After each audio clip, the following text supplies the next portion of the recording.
어머니, 이제 그만하세요. 서연이가 얼마나 스트레스 받는지 아세요? 민준아, 나는 그저 뭐예요? 매번 서연이 일에 간섭하고 애 키우는 방식까지 다 참견하잖아요. 어머니 때랑 지금은 달라요. 제발 좀 물러나 계세요. 어머니, 알았다. 알았어. 내가 미안하구나. 안녕하세요, 여러분. 오늘 이렇게 제 이야기를 나눌 수 있어 감사해요. 저희 사연을 이야기하려니 지금도 가슴이 떨리네요. 혹시 지금 이 영상을 보고 계신다면 구독과 좋아요, 알림 설정 부탁드릴게요. 제 이야기가 누군가에게 위로가 될 수 있다면 좋겠습니다. 저는 올해 65, 인천에 사는 박정숙이라고 합니다. 제가 왜 혼자 인천에 사냐고요? 남편은 30년 전에 먼저 하늘나라로 떠났고 지금은 아들 민준이와 며느리 서연이 그리고 손주와 함께 살고 있어요. 아니, 몇 년 전까지는 살았었죠. 이제는 혼자 살고 있답니다. 제 이야기는 아들 민준이의 결혼식 날부터 시작됩니다. 그날은 정말 행복한 날이었어요. 남편이 떠난 빈자리가 보이는 슬픈 결혼식이지만 아들이 예쁜 신부를 만나 새 가정을 꾸리는 모습을 보며 감정이 북받쳐서 눈물이 하염없이 흘렀습니다. 하지만 그 눈물 속에는 왠지 모를 불안감도 숨어 있었어요. 민준이가 이제 제품을 떠난다는 서운함이었을까요? 아니면 무언가를 예감했던 걸까요? 결혼식장에서 처음 서연이를 만났을 때 그 아이의 눈빛에서 무언가 다른 것을 느꼈어요. 제가 다가가 우리 며느리 정말 예쁘네. 우리 아들 민준이랑 행복하게 잘 살아요. 라고 말했을 때 서연이는 미소를 지었지만 그 미소가 눈까지 닿지는 않았어요. 그때는 그저 긴장해서 그런가 보다 했죠. 결혼 후 우리는 함께 살기로 했어요. 남편도 없는 저를 민준이가 모시겠다고 했거든요. 처음에는 모든 게 좋았어요. 아침마다 서연이를 위해 따뜻한 밥을 지어놓고 출근할 때 도시락도 싸주었죠. 서연이는 감사하다고 말했지만 어느 날부터인가 어머니, 저 도시락 안 싸주셔도 돼요. 회사에서 사 먹을게요. 라고 말하더군요. 저는 괜찮다고 제가 해주고 싶다고 했지만 서연이는 단호했어요. 정말 괜찮아요. 어머니도 쉬세요. 그 말에 뭔가 더 깊은 의미가 있다는 걸 느꼈지만 갈등을 만들고 싶지 않아 그냥 넘어갔죠. 처음 1년 정도는 그럭저럭 잘 지냈어요. 서연이도 저를 존중하는 편이었고 저도 최대한 그들의 공간을 침범하지 않으려 노력했죠. 하지만 서연이가 임신을 하면서부터 미묘한 변화가 생겼어요. 제가 임신 중 조심해야 할 음식에 대해 조언하면 서연이는 어머니, 요즘은 그런 거 다 옛말이래요. 제가 인터넷에서 찾아봤어요. 라며 제 경험을 무시했죠. 아이가 태어났을 때 저는 정말 기뻤어요. 손주를 안고 있으면 마치 제 삶의 의미가 다시 채워지는 것 같았거든요. 하지만 서연이는 제가 아이를 안는 방식부터 지적하기 시작했어요. 어머니, 아이 목을 그렇게 잡으시면 안 돼요. 요즘은 이렇게 해요. 점점 서연이의 지적은 늘어갔고 저는 자신감을 잃어갔어요. 제가 두 아이를 키워낸 경험은 전혀 존중받지 못했죠. 대신 서연이가 읽은 육아서적과 인터넷의 정보가 절대적인 진리가 되었어요. 아이가 밤에 울 때면 처음에는 제가 나서서 돌봐주겠다고 했어요. 서연아, 넌 푹 자. 내가 볼게. 서연이는 처음엔 고마워했지만 그것이 당연한 일이 되어버렸죠. 밤새 아이를 돌보는 것은 시어머니인 제 역할이 되었고 서연이는 아침에 상쾌하게 일어나 어머니 덕분에 잘 잤어요 라는 말 한마디로 끝냈어요. 시간이 지날수록 서연이와의 거리는 점점 멀어졌어요. 제가 집안일을 하면 어머니, 그거 제가 할게요 라고 말하면서도 결국 하지 않아 제가 다시 하게 되고 제가 손주를 돌보면 애한테 그렇게 하시면 안 돼요라며 저를 훈계하듯 말했죠. 어느 날 서연이가 친구들과 약속이 있다며 갑자기 아이를 맡기고 나갔어요. 어머니, 좀 봐주세요.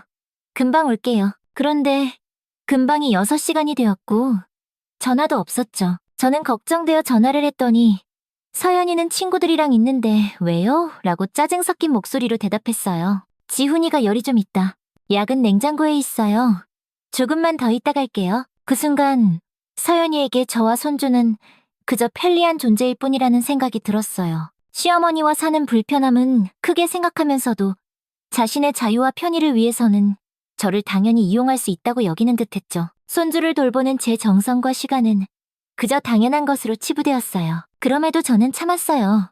가족을 위해서라는 생각으로요. 하지만 제 마음속에는 서서히 서운함과 소외감이 쌓여가고 있었죠. 한 번은 손주가 아파서 제가 끓여준 미역국을 먹이려 했는데 서연이가 부엌에 들어오더니 어머니, 요즘 애들은 미역국 같은 거 안 먹어요. 그리고 제가 이미 죽 사다 놨잖아요. 라고 말했어요. 그 순간 가슴이 철렁 내려앉는 느낌이었어요. 내가 끓인 국이 손주에게 해로울 거라고 생각하는 걸까? 아니면 내 정성이 필요 없다는 말일까? 그날 밤 민준이에게 이 일을 살짝 말했더니 어머니, 서연이도 나름대로 육가 방식이 있으니까 이해해주세요. 라고만 했어요. 아들의 말에 더 깊은 상처를 받았지만 가족의 평화를 위해 그저 웃으며 넘겼죠. 점점 집안에서 제자리는 좁아져 갔어요. 부엌에서 요리를 하면 서연이가 어머니, 요즘은 그렇게 안 해요 라며 제 방식을 부정했고 제가 손주와 놀아주면 애가 산만해져요 라며 간섭했죠. 그럴 때마다 저는 그래, 내가 늙었구나 하며 물러섰어요. 어느 날 서연이 친구들이 집에 놀러 왔을 때였어요. 저는 그들을 위해 과일을 깎아내왔는데 서연이가 갑자기 어머니, 저희끼리 있을게요 라고 말하더군요. 마치 저를 외부인처럼 대하는 느낌이었어요.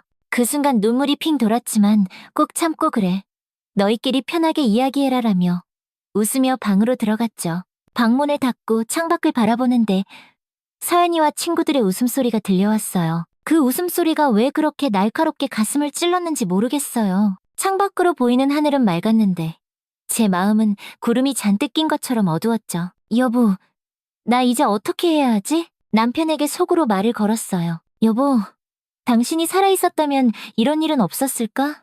아니면 똑같았을까? 가끔 남편이 그리웠고 그 순간 너무 외로웠어요. 내 집인데, 내 가족인데 왜 이렇게 낯선 느낌이 드는 걸까? 저녁 식사 시간, 제가 정성껏 끓인 된장찌개를 식탁에 올리고 있을 때였어요. 점심부터 준비해서 육수를 우려내고 엄선한 재료로 만든 제 자랑거리였죠. 그런데 서연이가 갑자기 외출복으로 갈아입고 나타나더니 말했어요. 어머니, 저희 오늘 외식하기로 했어요. 서연이는 아이의 외투를 챙기며 서두르는 모습이었어요. 저는 잠시 손에 들고 있던 국자를 내려놓으며 어리둥절했죠. 오늘 외식? 민준이가 뒤에서 겸연쩍게 웃으며 다가왔어요. 아침에 어머니께 말씀드리지 않았나? 하지만 그의 눈빛에서 이건 즉흥적인 결정이었다는 걸 알 수 있었어요. 서연이는 제게 잠깐 시선을 주더니 애매하게 고개를 끄덕일 뿐이었어요. 얼른 가요.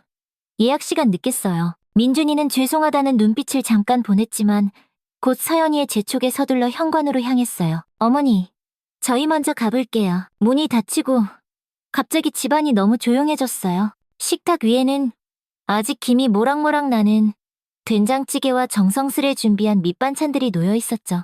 모두를 위해 차린 밥상인데 결국 제 몫만 남은 거죠. 혼자 식탁에 앉아 찬물에 밥을 말아 김치 몇 조각과 함께 천천히 씹었어요. 뜨끈한 된장찌개는 그대로 있었죠. 내일 아침에라도 가족들에게 대접해야겠다는 생각에 손도 대지 않고 그릇째 냉장고에 넣었어요. 냉장고 문을 닫으면서 문득 이 집에서 내가 누구인가 하는 생각이 들었어요. 내 존재감은 어디에 있는 걸까? 가족도 이 집의 주인도 아닌 그저 지나가는 손님 같은 느낌. 아니, 손님보다도 못한 존재. 손님이라면 적어도 식사 계획을 미리 알려줬을 테니까요. 이렇게 지내던 어느 날 서연이가 갑자기 어머니, 이제 제가 일을 다시 시작하려고 해요. 지훈이 좀 봐주실 수 있죠? 라고 말했어요. 저는 기쁜 마음으로 그럼 당연하지 라고 대답했죠. 손주와 더 많은 시간을 보낼 수 있다는 생각에 행복했으니까요. 하지만 그때는 몰랐어요. 이것이 제 하루 전체를 빼앗아갈 일이 될 줄은요. 아침 7시 서연이는 출근 준비를 하며 손주를 제 방에 데려다 놓았어요. 어머니, 지훈이 밥 먹였고요. 저녁에 8시쯤 올게요. 그리고는 문을 쾅 닫고 나가버렸죠. 제가 뭐라도 말할 틈도 주지 않았어요. 처음엔 손주와 함께하는 시간이 행복했어요.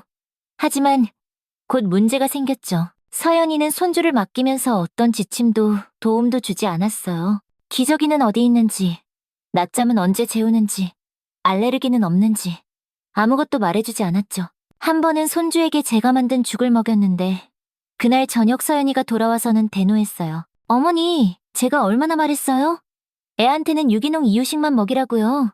제가 냉장고에 다 준비해놨잖아요. 저는 당황했어요. 서연아, 미안해. 냉장고에 있는 줄 몰랐어. 항상 그렇게 말씀하시면서 제 말은 안 들으시잖아요. 어머니 방식대로만 하시려고. 서연이의 눈빛은 차갑기 그지없었어요. 그날 밤 민준이가 돌아왔을 때 서연이는 바로 제 얘기를 꺼냈어요. 여보, 어머니가 또 내 말 무시하고 애한테 아무거나 먹였어. 나 정말 못 참겠어. 민준이는 한숨을 쉬더니 제 방문을 두드렸어요. 어머니, 잠깐 이야기 좀 할까요? 방에 들어온 민준이의 표정은 지쳐 보였어요. 어머니, 서연이가 스트레스 많이 받아요. 회사 일도 힘든데 와서 또 이런 일로 신경 쓰면 너무 힘들대요. 어머니도 좀 배려해주세요. 가슴이 찢어지는 것 같았어요. 내 아들의 입에서 나온 말이라고는 믿기지 않았죠. 민준아, 엄마가 뭘 잘못했니? 그저 손주를 위해서. 그게 문제예요. 어머니 방식이 서연이랑 달라요. 요즘은 육아법도 많이 바뀌었어요. 서연이가 정해둔 방식을 존중해 주셨으면 해요. 알겠다. 더 이상 무슨 말을 해야 할지 몰랐어요. 문이 닫히고 침대에 앉아 저는 그저 멍하니 벽만 바라봤죠. 다음 날부터 서연이는 손주를 맡길 때마다 빼곡한 메모를 남겼어요. 10시, 유기농 이유식. 12시, 낮잠은 30분만. 2시, 과일 피레. 마치 저를 부모처럼 대하는 것 같았어요. 내가 자식을 키웠던 경험은 전혀 고려되지 않았죠. 점점 서연이의 요구는 더 많아졌어요. 손주를 봐주는 것뿐만 아니라 집안일도 모두 제가 해야 했어요. 빨래, 청소, 식사 준비까지. 하지만 그 모든 것에 서연이의 간섭이 따라왔죠. 어머니, 이 옷은 찬물에 세탁해야 해요. 어머니, 바닥 청소할 때는 이 세제만 써야 해요. 지훈이가 알레르기 있잖아요. 어머니, 저녁은 채소 위주로 해주세요. 우리 다이어트 중이에요. 모든 말에는 감사합니다라는 말은 없었어요. 그저 명령만 있었죠. 어느 날 서연이의 부모님이 놀러 오셨어요. 저는 정성껏 음식을 준비했죠. 하지만 식사 자리에서 서연이는 자신의 부모님께만 관심을 쏟았어요. 엄마, 이거 드세요. 제가 특별히 예약한 케이크예요. 아빠, 이 반찬 맛있죠?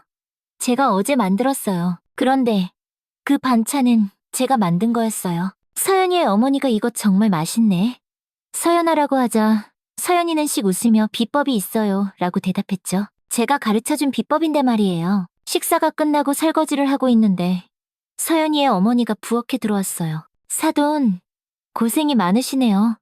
서연이가 많이 도와줘요? 그 순간 눈물이 핑 돌았지만 애써 미소를 지었어요. 네, 다들 바쁘니까요. 제가 할 수 있는 일이라도 해야죠. 사부인의 눈빛이 잠시 저를 살폈어요. 우리 서연이가 어릴 때부터 자기 주장이 강했어요. 힘드실 때도 있으시죠? 대답하기 전에 서연이가 부엌에 들어왔어요. 엄마, 뭐해요? 아빠가 찾으세요. 그렇게 대화는 끝났고 저는 다시 혼자 남았어요. 가장 견디기 힘들었던 건 서연이가 마치 저를 손님처럼 대하면서도 가사노동은 당연히 제가 해야 한다고 생각하는 태도였어요. 제 방은 이 집에서 유일하게 제가 마음대로 할 수 있는 공간이었죠. 하지만 그마저도 서연이는 침범했어요. 어머니, 제 옷 좀 정리해도 될까요? 제 옷장이 너무 좁아서요 라며 제 방 옷장 절반을 가져갔죠. 그리고 곧 어머니, 이 방에 제 책상 좀 놔도 될까요? 지훈이 키우면서 일하려면 공간이 필요해서요 라고 말했어요. 제 방은 점점 좁아졌고 서연이의 물건들로 채워져 갔어요. 마치 제 존재마저 점점 지워지는 것 같았죠. 무엇보다 가장 아팠던 건 민준이가 이 모든 상황을 보고도 아무 말도 하지 않았다는 거예요. 아니, 오히려 서연이의 편을 들었죠. 어머니, 서연이도 요즘 많이 힘들어요. 이해해주세요. 어느 날 저녁, 서연이와 민준이가 외출하고 손주와 단둘이 있을 때였어요. 손주를 제 무릎에 앉히고 옛날 이야기를 들려주고 있었죠. 그때 갑자기 서연이가 돌아왔어요. 어머니, 제가 몇 번이나 말했어요. 애한테 그런 옛날 이야기 하지 말라고요. 요즘 애들 교육이 안 좋다고요. 저는 깜짝 놀라 말문이 막혔어요. 서연아, 그저 재미있는 이야기를. 재미있는 이야기요? 어머니 세대의 그런 구시대적인 이야기들이 지훈이에게 얼마나 안 좋은 영향을 미치는지 아세요? 제가 육아서적 다 읽어봤어요. 그런 이야기는 지훈이 상상력을 제한하고 고정관념을 심어줘요. 내가 두 아이를 키워봤어. 민준이 동생도 그렇게 나쁘게 키운 것 같지는 않은데 서연이의 표정이 차가워졌어요. 어머니, 그건 30년 전 이야기잖아요. 세상이 많이 바뀌었어요. 제발 제 육아 방식을 존중해주세요. 그 말을 듣는 순간 지난 수십 년간 제가 쏟아부은 모든 노력과 사랑이 한순간에 부정당하는 기분이었어요. 마치 제 인생 전체가 잘못되었다는 말처럼 들렸죠. 그날 밤 저는 잠을 이루지 못했어요. 창문 너머로 보이는 달을 바라보며 생각했죠. 내가 정말 이런 대접을 받아야 하나? 아들을 위해, 손주를 위해 참고 또 참았지만 이제는 제 자존심마저 짓밟히는 것 같았어요. 다음 날 아침, 서연이는 평소처럼 손주를 제 방에 데려다 놓고 출근 준비를 했어요. 어머니, 오늘은 회식이 있어서 좀 늦을 거예요. 저녁 먹이시고 재워주세요. 저는 고개를 끄덕였어요. 하지만 마음속에서는 폭풍이 일고 있었죠. 서연이가 현관문을 나서려는 순간 제가 입을 열었어요. 서연아. 서연이가 돌아봤어요. 약간 짜증 섞인 표정으로. 네, 어머니? 뭐 필요하세요? 잠깐 이야기 좀 할 수 있을까? 서연이는 시계를 보며 한숨을 쉬었어요. 어머니, 지금 시간이 없어요. 저녁에 이야기해요. 아니, 지금 해야겠어? 제 목소리가 평소보다 단단했어요. 난 지훈이 부모가 아니고 친할머니인 거 알고 있니? 서연이의 눈이 커졌어요. 네? 어머니, 무슨 말씀하시는지. 난 지훈이 부모도 아니고 너의 집 가정부도 아니야. 난 너의 시어머니이고 내 아들 민준이의 엄마야. 하지만 넌 날 마치 너의 집에 얹혀 사는 손님처럼 대하면서 집안일은 당연히 내가 해야 한다고 생각하지. 서연이의 얼굴이 붉어졌어요. 어머니, 제가 언제요? 저는 항상 예의 갖추려고. 예의? 제 목소리가 떨렸어요. 네가 나한테 한 번이라도 고맙습니다. 라고 말해본 적 있니? 내가 해주는 모든 일에 대해 당연하게 생각하면서 네 마음에 들지 않을 때만 지적하고. 그게 예의니? 서연이는 가방을 바닥에 내려놓았어요. 그녀의 눈빛이 차갑게 변했죠. 어머니, 저도 할 말 많아요. 제가 얼마나 참아왔는지 아세요? 참았다고? 놀라움에 말문이 막혔어요. 네가 뭘 참았는데? 어머니의 끊임없는 간섭이요. 제 육아 방식에 대한 비판, 제 살림 방식에 대한 불만. 어머니는 항상 내 때는 이렇게 했어라고 말씀하시잖아요. 저는 어머니가 경험 많으시다는 걸 인정해요. 하지만 시대가 바뀌었어요. 저도 제 방식이 있고 제 삶이 있어요. 그 순간 저는 깨달았어요. 우리는 서로를 전혀 이해하지 못하고 있었던 거예요. 서연이의 눈에는 제가 구시대적인 시어머니로 보였고 제 눈에는 서연이가 차갑고 자기중심적인 며느리로 보였던 거죠. 서연아, 제 목소리를 누그러뜨렸어요. 난 네 삶에 간섭하려던 게 아니었어. 그저 도움이 되고 싶었을 뿐이야. 내가 경험했던 것들을 나누고 싶어. 그게 문제인 건 모르세요? 서연이가 갑자기 소리쳤어요. 어머니는 항상 도움이라는 이름으로 제 삶에 개입하세요. 하지만 그건 도움이 아니라 간섭이에요. 저는 어머니의 방식대로 살고 싶지 않아요. 제 삶은 제가 선택하고 싶어요. 그 말에 가슴이 찢어지는 것 같았어요. 그럼 내가 어떻게 하면 좋겠니? 서연이는 잠시 침묵했다가 말했어요. 솔직히 어머니가 좀 거리를 두셨으면 해요. 저희 부부가 우리 방식대로 아이를 키우고 우리 삶을 살 수 있게요. 그 순간 모든 것이 명확해졌어요.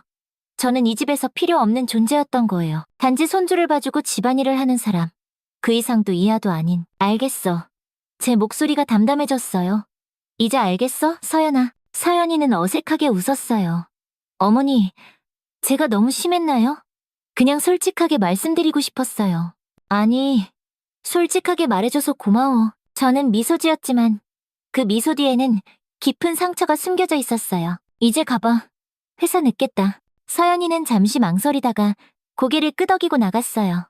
문이 닫히자 저는 그대로 주저앉았어요. 손주가 제 무릎을 끌어안았지만 그 따뜻함도 제 차가워진 마음을 녹일 수 없었죠. 그날 저녁 민준이가 귀가했을 때 저는 결심을 굳혔어요. 서연이는 아직 회식 중이었고 손주는 이미 잠들어 있었죠. 민준아, 엄마랑 얘기 좀 할까? 민준이는 피곤한 표정으로 소파에 앉았어요. 네, 어머니. 무슨 일 있으세요? 민준아, 나 이제 나가려고 해. 민준이의 눈이 커졌어요. 네? 어디 가시려고요? 내 집으로. 내 삶으로 돌아가려고. 갑자기 무슨 말씀이세요? 무슨 일 있었어요? 민준이는 당황한 표정이었어요. 아니, 갑자기가 아니야. 오랫동안 느껴왔던 거야. 나는 이 집에서 불필요한 존재라는 것을. 어머니, 무슨 말씀을? 저희가 어디 어머니를 불필요하다고 했어요? 말로 하지 않아도 알 수 있어. 민준아, 서연이와 너의 모든 행동에서 나는 이 집에서 그저 손주 봐주고 집안일하는 사람일 뿐이야. 가족이 아니라. 민준이는 얼굴을 찌푸렸어요. 어머니, 그건 오해예요. 저희는 어머니를 가족으로 생각하고 있는데 정말 그래? 그럼 왜 서연이가 내 말은 항상 무시하고 너는 항상 서연이 편만 들지? 왜 나의 경험, 나의 지혜는 항상 구시대적이라고 무시당하지? 내가 이 집에서 한 번이라도 존중받은 적 있니? 민준이는 말문이 막힌 듯 했어요. 그제서야 아들의 눈에 무언가 깨달음이 스쳐 지나가는 것을 봤어요. 어머니, 정말 그렇게 느끼셨어요? 민준아, 매일 매 순간 그렇게 느꼈어. 제 목소리가 떨렸어요. 처음에는 참았어. 새로운 가족이니까 적응하는 시간이 필요하겠지라고 생각했지.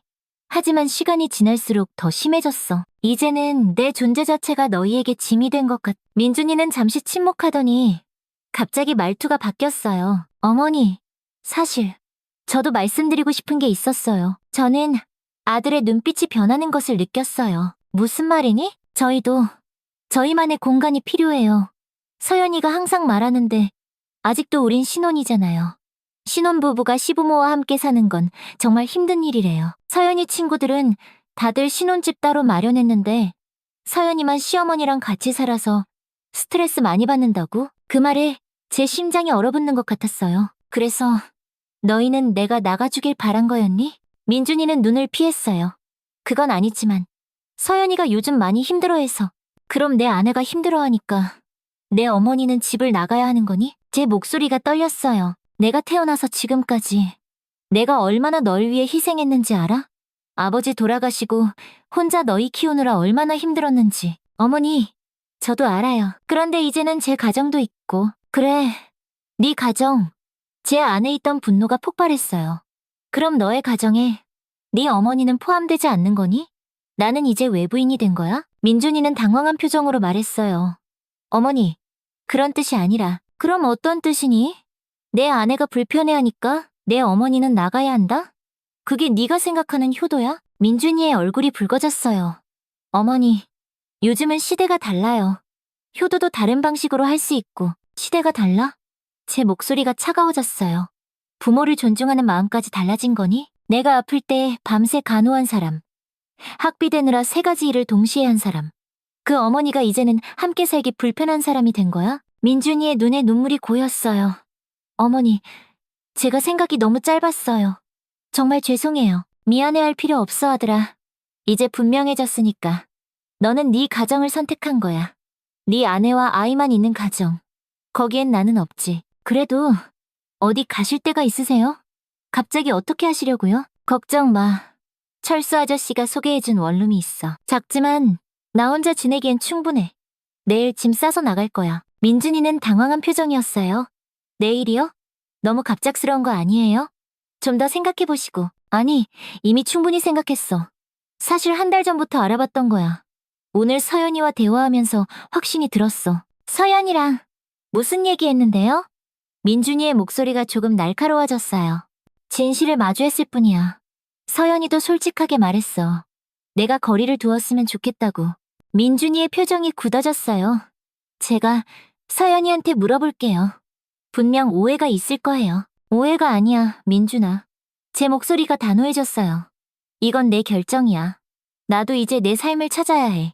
너희 가족에게 짐이 되기 싫어. 그 순간 현관문이 열리는 소리가 들렸어요. 서연이가 들어왔죠. 어머, 무슨 심각한 대화 중이세요? 서연이가 물었어요. 약간 술기운이 있어 보였죠? 민준이가 서연이를 바라봤어요. 서연아, 어머니가 내일 나가신대. 서연이의 눈이 커졌어요. 그 순간 그녀의 표정에서 놀람과 함께 묘한 안도감을 읽을 수 있었어요. 그 표정이 제 마음에 마지막 대못을 박았죠. 정말요? 서연이가 민준이를 바라보며 작은 목소리로 물었어요. 그리고 바로 표정을 바꾸며 제게 말했죠. 어머니, 갑자기 왜요? 저는 서연이의 진심 없는 걱정에 쓴웃음이 났어요. 서연아, 네가 바라던 거잖아. 이제 너희끼리만의 공간이 생기는 거야. 서연이는 당황한 듯 민준이를 힐끔 쳐다봤어요. 여보, 당신이 어머니께 뭐라고 했어요? 민준이가 머뭇거리자 제가 말했어요. 아니, 민준이는 방금 솔직하게 말했을 뿐이야. 너희가 신혼부부만의 공간이 필요하다고. 네 친구들은 다 따로 사는데 너만 시어머니랑 살아서 스트레스 받는다고. 서연이의 얼굴이 붉어졌어요. 어머, 여보, 당신이 그렇게 말했어? 민준이는 더 이상 제 눈을 바로 보지 못했어요. 아니, 그런 의도는 아니었는데, 의도가 어떻든 결과는 똑같아. 제 목소리가 차가웠어요. 너희 두 사람 다 내가 이 집에 없었으면 하는 마음이 있었던 거잖아. 서연이는 솔직했고, 민준이는 겉으로만 효도하는 척했을 뿐. 서연이가 갑자기 목소리를 높였어요. 어머니, 저도 나름대로 노력했어요.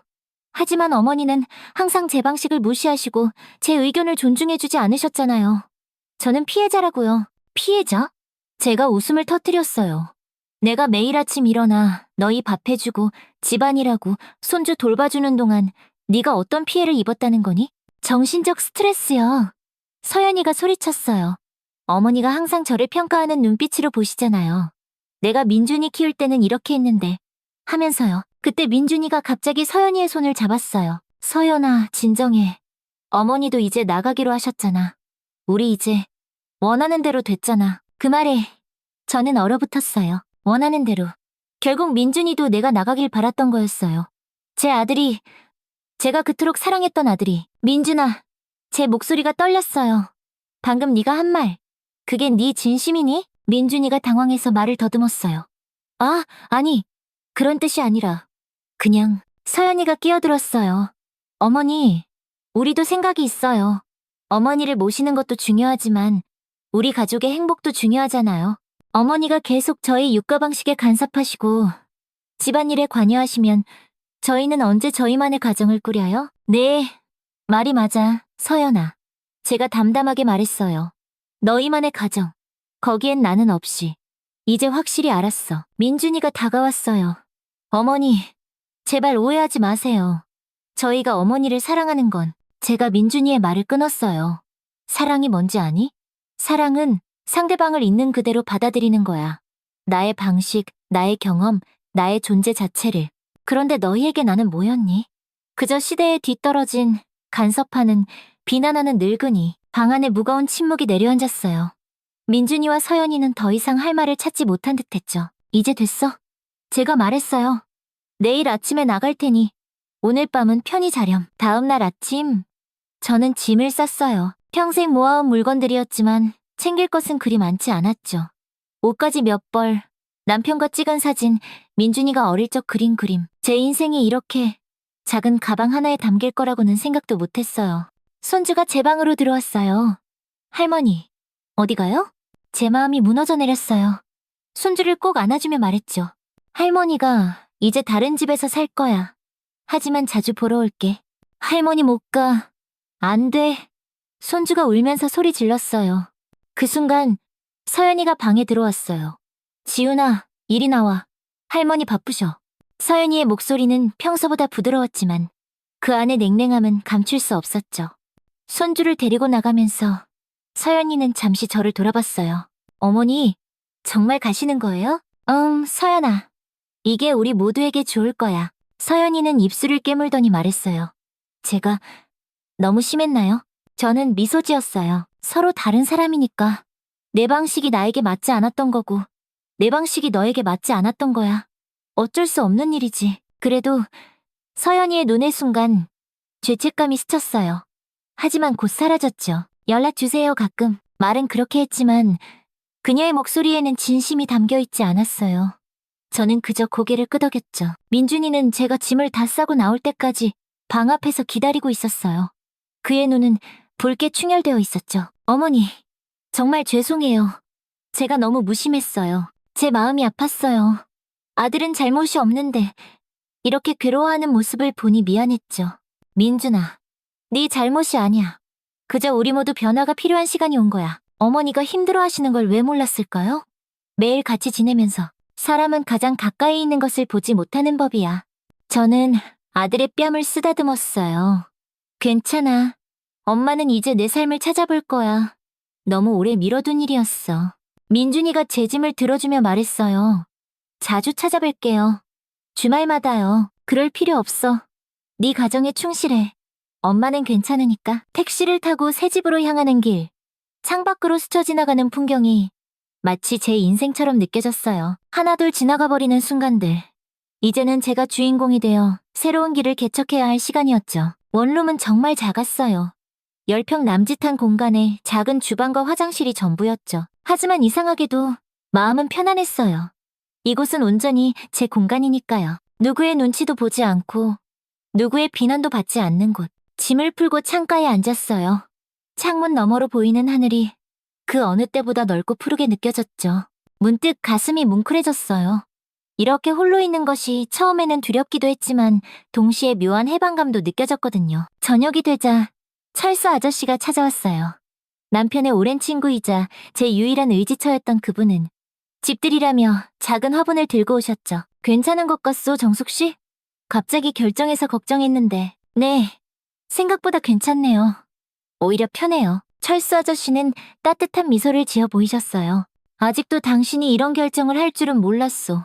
평생 가족만 생각하던 사람이. 저도 몰랐어요. 하지만 언젠가는 해야 할 결정이었나 봐요. 이제야 비로소 제 삶을 찾을 것 같아요. 그래, 이제 자신을 위해 살 시간이요. 내일 문화센터에 같이 가보는 건 어떻게 했어? 요즘 노인들을 위한 프로그램이 많다고 하던데 처음으로 노인이라는 단어가 저를 불편하게 하지 않았어요. 그저 제 인생의 새로운 장이 시작된다는 느낌이었죠. 밤이 깊어지고 철수 아저씨가 돌아간 후 조용한 방 안에서 문득 쓸쓸함이 밀려왔어요. 손주의 웃음소리, 민준이의 목소리가 그리웠죠. 하지만 동시에 이 고요함이 주는 평화도 느껴졌어요. 아무도 제 행동을 지적하지 않고 제 방식을 비난하지 않는 이 공간에서의 자유로움. 다음 날, 저는 철수 아저씨와 함께 문화센터에 갔어요. 그곳에서 도자기 수업, 스마트폰 활용법, 노래교실 등 다양한 프로그램을 접했죠. 처음에는 어색했지만 곧 같은 또래의 사람들과 이야기를 나누며 마음이 열렸어요. 특히 도자기 수업이 마음에 들었어요. 흙을 만지며 형태를 만들어가는 과정이 마치 제 삶을 새롭게 빚어가는 것 같았거든요. 투박하지만 제 손끝에서 탄생한 작은 그릇을 보며 뿌듯함을 느꼈죠. 이거 정말 제가 만든 거 맞나요? 선생님께 물었어요. 네. 처음 하시는 분치고는 센스가 있으세요. 손재주가 좋으신가 봐요. 처음 듣는 칭찬에 얼굴이 붉어졌어요. 평생 가족을 위해 음식을 하고 빨래를 하고 청소를 했지만 그런 일에 센스가 있다는 말은 들어본 적이 없었거든요. 집으로 돌아오는 길 갑자기 민준이에게서 전화가 왔어요. 어머니, 잘 지내세요? 불편한 거 없으세요? 잘 지내. 오늘은 문화센터에 가서 도자기도 만들고 왔어. 도자기요? 민준이의 목소리에 놀라움이 묻어났어요. 어머니가 그런 걸 하실 줄은 몰랐어요. 나도 몰랐어. 민준아, 이제야 알게 됐지. 통화를 마치고 집에 들어오니 작은 원룸이 전보다 더 아늑하게 느껴졌어요. 창가에 놓인 철수 아저씨의 화분에 물을 주며 생각했죠. 이제 시작이야. 내 인생의 새로운 장. 일주일이 지나고 민준이가 손주를 데리고 찾아왔어요. 서연이는 오지 않았죠. 아마도 어색했을 테니까요. 할머니, 손주가 달려와 제품에 안겼어요. 우리 지훈이 왔구나. 보고 싶었어. 손주를 꼭 안아주며 눈물이 핑 돌았어요. 민준이는 집안을 둘러보며 말했어요. 생각보다 괜찮네요. 근데 너무 좁은 것 같아요. 아니야. 나 혼자 지내기엔 충분해. 저는 미소 지었어요. 오히려 이런 작은 공간이 더 편해. 손주와 놀아주는 동안 민준이는 계속 미안한 표정이었어요. 어머니, 정말 죄송해요. 제가 더 신경 썼어야 했는데. 민준아, 이제 그만 미안해하렴. 오히려 이렇게 된 게 다 잘 된 일이야. 엄마가 이렇게 새로운 삶을 살 수 있게 됐잖아. 정말요? 민준이의 눈에 의심이 어렸어요. 정말이야. 문화센터도 다니고 새로운 친구도 사귀고 평생 가족만 위해 살았던 내가 이제는 나를 위한 시간을 가지게 됐어. 민준이는 그제서야 안심한 듯 미소를 지었어요. 어머니가 행복하시다면 저도 기뻐요. 그들이 돌아간 후 저는 문득 서연이가 궁금해졌어요. 그녀는 어떻게 지내고 있을까? 제가 없는 집에서 그녀는 행복할까? 자기가 바라던 대로 자유롭게 자신의 삶을 살고 있을까? 하지만 곧 그런 생각을 접었어요. 이제는 제 삶에 집중할 시간이니까요. 옛날에는 항상 다른 사람을 먼저 생각했지만 이제는 저 자신을 가장 먼저 생각하려고 해요. 이기적인 것 같아 미안한 마음도 들지만 65해 만에 처음으로 나를 위한 시간을 갖는 거니까요. 한 달이 지났을 때 저는 문화센터에서 알게 된 친구들과 함께 여행을 가기로 했어요. 제주도로 2박 3일 여행이었죠. 제주도요? 혼자서 가시게요? 민준이가 놀라서 물었어요. 아니, 친구들이랑 같이 가. 문화센터에서 만난 분들이야. 어머니가 그런 분들이랑 여행을 다니실 줄은 몰랐네요. 저 자신도 생각도 못하던 일이었어요. 평생 가족의 틀 안에서만 살았던 제가 이제는 새로운 인연을 만들고 새로운 경험을 쌓아가고 있었죠. 제주도 여행은 정말 특별했어요. 바다를 보며 명상하고 오름을 오르며 땀을 흘리고 밤에는 친구들과 막걸리를 마시며 인생 이야기를 나눴죠. 이런 자유로움을 평생 느껴보지 못했다는 사실이 새삼 놀라웠어요. 여행에서 돌아온 후 문득 집에 전화가 왔어요. 며느리 서연이었죠. 어머니, 어떻게 지내세요? 서연이의 목소리는 어색했어요. 잘 지내, 서연아. 방금 제주도 여행에서 돌아왔어. 제주도요? 서연이의 놀란 목소리가 들렸어요. 어머니 혼자서요? 아니, 친구들이랑 같이 갔다 왔어. 저는 편안하게 대답했어요. 잠시 침묵이 흐른 뒤 서연이가 말을 이었어요. 어머니, 그때 일은 정말 죄송해요. 제가 너무 이기적이었던 것 같아요. 서연이의 사과가 예상 밖이었지만 이상하게 제 마음은 평온했어요. 괜찮아, 서연아. 오히려 덕분에 내가 이렇게 새 삶을 찾게 됐으니까. 지훈이 아빠도 많이 죄송해하고 있어요. 혹시 이번 주말에 저희 집에 한번 오실래요? 식사라도 같이. 그래, 좋아. 제가 대답했어요. 하지만 예전과는 다른 마음이었죠. 이제는 그저 방문객으로 가는 것이니까요. 주말에 민준이네 집에 갔을 때 서연이는 평소보다 친절했어요. 정성스럽게 음식을 준비해놓고 조심스레 제게 대했죠. 하지만 대화는 어색했어요. 손주 이야기, 날씨 이야기, 깊은 대화는 없었죠. 식사를 마치고 민준이가 물었어요. 어머니, 요즘은 어떻게 지내세요? 난 참 잘 지내. 민준아, 진심을 담아 말했어요. 문화센터에서 도자기도 배우고 스마트폰 강좌도 듣고 있어. 철수 아저씨가 소개해준 노인대학에도 다니기 시작했어. 거기서 영어도 배우고 있지. 영어요? 서연이가 놀란 표정으로 물었어요. 늦었지만 배우고 싶었거든. 나중에 해외여행도 가보고 싶어서. 민준이와 서연이는 서로 눈빛을 교환했어요. 아마도 그들의 예상과는 다른 제 모습에 놀란 것 같았죠. 어머니, 혹시 다시 저희 집으로. 민준이가 조심스레 말을 꺼냈어요. 서연이의 눈빛이 흔들리는 걸 봤어요. 제가 없이 살아보니 힘든 모습이 역력했어요. 고맙지만 난 지금 이대로가 좋아. 내 공간에서 내 방식대로 살고 싶어. 서연이의 눈에 복잡한 감정이 어렸어요. 죄책감, 안도감, 아니면 둘 다일까요? 하지만 이제 그건 중요하지 않았어요. 제 삶은 제가 선택하는 거니까요. 그날 이후로도 가끔씩 민준이네 집에 초대받아 갔어요. 처음에는 한 달에 한 번, 그러다 두 달에 한 번. 점점 방문 간격이 길어졌지만 저는 그것을 서운하게 생각하지 않았어요. 오히려 제 삶이 더 풍요로워지고 있었으니까요. 도자기 수업에서 만든 작품들로 작은 전시회도 열었어요. 철수 아저씨와 문화센터 친구들이 와서 축하해 주었죠. 민준이 가족도 초대했지만 오지 못했어요. 애가 갑자기 열이 나서요. 라고 문자가 왔죠. 예전 같았으면 서운했겠지만 이제는 그저 이해할 뿐이었어요. 어느 날 철수 아저씨가 제게 물었어요. 정숙 씨, 후회는 없어? 가족 곁을 떠난 것이. 저는 잠시 생각에 잠겼다가 답했어요. 아니요, 후회는 없어요. 오히려 감사해요. 이렇게 늦게라도 제 삶을 찾게 되었으니까요. 그래도 손주는 보고 싶지 않소? 물론 보고 싶죠. 하지만 이제는 달라요. 예전에는 손주가 제 삶의 전부인 것처럼 느꼈어요. 하지만 지금은 손주도 제 삶의 일부일 뿐 전부는 아니에요. 철수 아저씨가 미소 지었어요. 많이 변했소, 정숙 씨.